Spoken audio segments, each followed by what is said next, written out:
اعوذ باللہ من الشیطان الرجیم بسم اللہ الرحمن الرحیم۔ ہمارے رسول پاک صلی اللہ علیہ وآلہ وسلم کی سیرت طیبہ کے حوالے سے قوم کے نو نہالوں کے لیے سیرت طیبہ صلی اللہ علیہ وآلہ وسلم کے سلسلے میں بیانات کا سلسلہ جاری ہے۔ آج جس عنوان کا انتخاب کیا گیا ہے اس کا نام ہے ہمارے رسول پاک صلی اللہ علیہ وآلہ وسلم بہت خوش مزاج تھے۔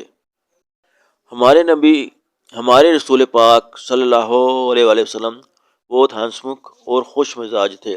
آپ صلی اللہ علیہ وسلم کو خشک مزاجی اور روکھا پن پسند نہ تھا۔ آپ صلی اللہ علیہ وآلہ وسلم کبھی کبھی لوگوں سے ہنسی مذاق بھی کر لیتے، لیکن یہ ہنسی مذاق بھی بہت پاکیزہ اور پیارا ہوتا۔ ایک دفعہ ایک اندھا آپ صلی اللہ علیہ وسلم کی خدمت میں حاضر ہوا اور عرض کی، اے اللہ کے رسول صلی اللہ علیہ وآلہ وسلم، کیا میں جنت میں داخل ہو سکوں گا؟ آپ صلی اللہ علیہ وسلم نے فرمایا، نہیں بھائی، کوئی اندھا جنت میں نہ جائے گا۔ اندھا رونے لگا۔ آپ صلی اللہ علیہ وسلم ہنس پڑے اور فرمایا، بھائی، کوئی اندھا ہونے کی حالت میں جنت میں داخل نہ ہوگا بلکہ سب کی آنکھیں روشن ہوں گی۔ یہ سن کر اندھا بے اختیار ہنسنے لگا۔ ایک مرتبہ ایک بوڑھی صحابیہ آپ صلی اللہ علیہ وسلم کی خدمت میں حاضر ہوئی اور آپ صلی اللہ علیہ وسلم سے درخواست کی کہ میرے لیے جنت کی دعا کریں۔ آپ صلی اللہ علیہ وسلم نے فرمایا، کوئی بوڑھیا جنت میں نہ جائے گی۔ وہ رونے لگی۔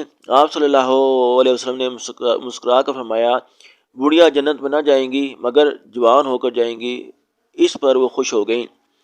ایک دفعہ آپ صلی اللہ علیہ وسلم کھلائی ماں حضرت ام ایمن رضی اللہ عنہ نے آپ صلی اللہ علیہ وسلم سے ایک اونٹ مانگا۔ آپ صلی اللہ علیہ وسلم نے فرمایا، میں آپ کو اونٹ کا بچہ دوں گا۔ انہوں نے کہا، میں اونٹ کا بچہ لے کر کیا کروں گی؟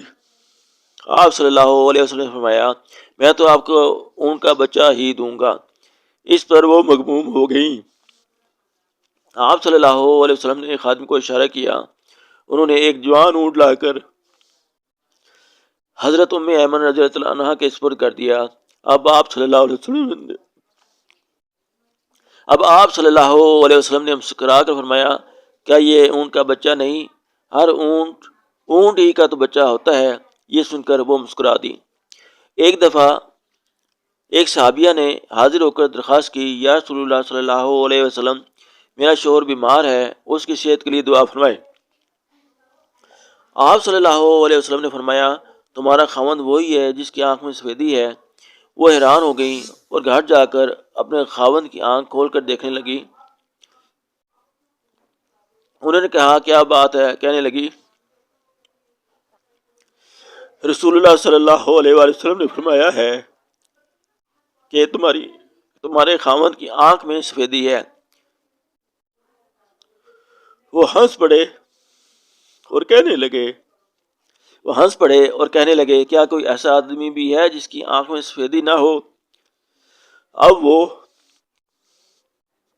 رسول پاک صلی اللہ علیہ وسلم کے پاکیزہ مزاج کو سمجھی۔